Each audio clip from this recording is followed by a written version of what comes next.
Welcome to our channel. Today we how to enable Airtable Scripting for custom automation, complete guide step by step clearly.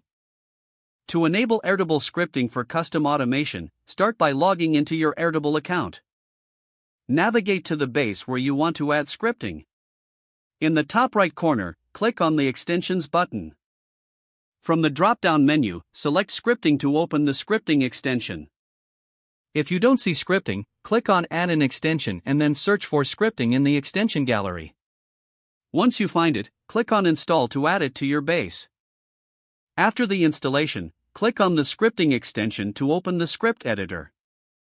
You will see a default script and an option to start writing your custom script. Before writing your script, familiarize yourself with the Airtable Scripting API documentation for reference. Begin crafting your script by defining variables that will interact with your Airtable base. Utilize the provided code blocks to access the tables, records, and fields you need for your automation. Make use of the built-in functions such as input.config to get parameters you want to use in your script. Write clear logic for your automation, using if-else. When your script is ready, click on the Run button to test it.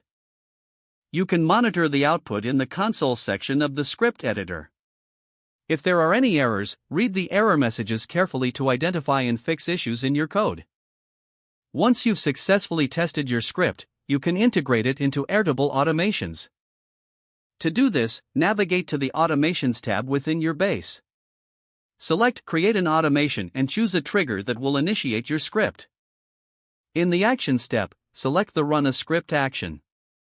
Copy your script from the script editor and paste it into the Automation Script field. Ensure that all required input variables are correctly set up within the automation. Finally, turn on the automation to enable it, and your custom scripting automation will be active.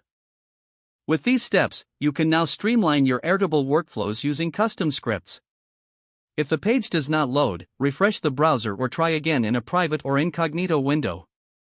Make sure you are using the correct email address, then retype it carefully to avoid small typos.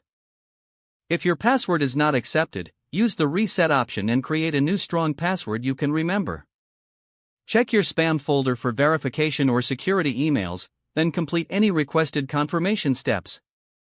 Don't forget to like this video and subscribe to our channel for more step-by-step tech guides.